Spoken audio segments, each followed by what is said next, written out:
Sometimes when one life begins, another ends. I was laid beside my father on a hospital bed. He died minutes later from cancer. Life was given to me. Death was given to him. For 20 plus years, my mom abused drugs and alcohol, wasting a fully paid scholarship in the process. She was at a point in which her quality of life was so poor, it could hardly be called living. She sold my oldest brother to the highest bidder. For drugs, she raised me alone. Living with my mother, things were never certain. Christmas wasn't Christmas. There was no tree. I remember it being a treat just to buy a used game. I can't remember a night when I felt safe, when I wasn't afraid. My mom abandoned me several times. A month after my birth, I was left with a stranger. Another time, my sister and I at the Philadelphia Zoo. I was about 4 when it happened. She told us to stay put while she went to the bathroom. We obeyed. After all, it'd been a great day.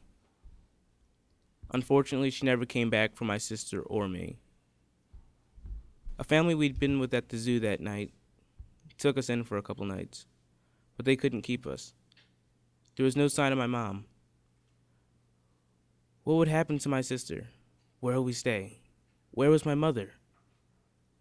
Then I remembered that I had a grandmother who lived on 69th and Ogons. We got there, and my sister and I stayed with my grandmother until my mother appeared. I never trusted her again, but from the experience, I grew stronger. We used to live in a house in West Philly, on 52nd and Woodland. There came a night when men came pounding at the door. I remember sitting at the bottom of the stairs, my mom scrambling for the door. I ran up the stairs, looking back. The men had guns, and they started firing upward. In the room above was my baby sister lying in a crib. I ran for her, and held her as the chaos below continued. When the police came, we were taken to a foster home. I found out later that she was selling crack in the basement, and there had been a deal that had gone bad. That was the scariest moment in my life. Thankfully, nobody died that night, and I continued to grow stronger. Somehow, I ended up being with my mom again, and most of those days we spent walking. We went from shelter to shelter. They were filled with the sick, the homeless, the hungry, just as we had become. There were nights where we had to sleep on abandoned porches. Those nights were cold and frightening. All through the night, there were sirens and gunshots so frequent you could almost get used to them. Half the time, I never slept. When we weren't walking, we were taking the bus or the train. That was if my mom had the money. Wherever I went, I always needed a bus schedule. Why? Maybe because I was preparing for a day that I would get out, go away. Maybe I wanted to keep track of where I'd been, or know where I was going. Eventually, we got an apartment.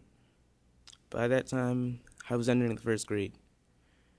And just when it looked like things were looking up, they were the same. There were days when my mother just wouldn't come home. Just my sister and me, trying to make it day to day. I walked to school with my friend during first grade. Nobody thought it uncommon for 2 small children to walk among the drug dealers who dared show themselves in broad daylight.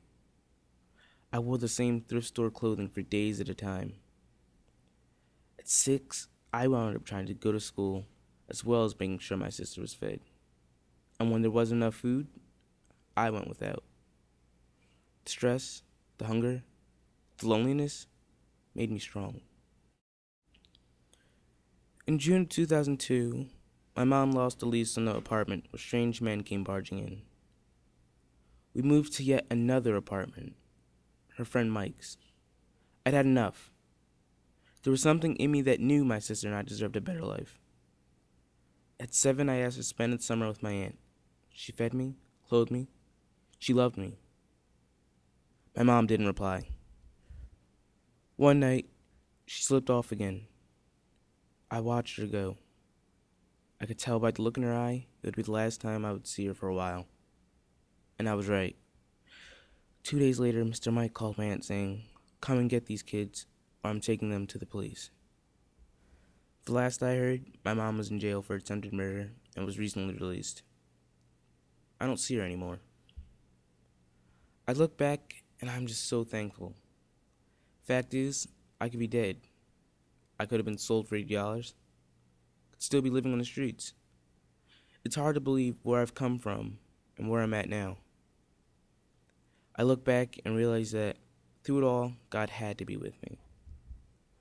I know that a lot of kids have been in similar situations.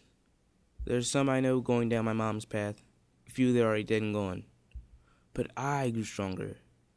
I learned that nobody knows what tomorrow may bring. Each passing day brings a new surprise, opens a new door. I missed out on a lot of my childhood, but I don't want others to miss out on theirs. I'm glad I don't have to be the grown-up anymore, that I have parents that care, that I have a safe home. I hope that maybe by making this film, I can help others realize that there is hope. I'm a sophomore honors student at Springfield Township High School. I'm 16 years old, growing stronger each day.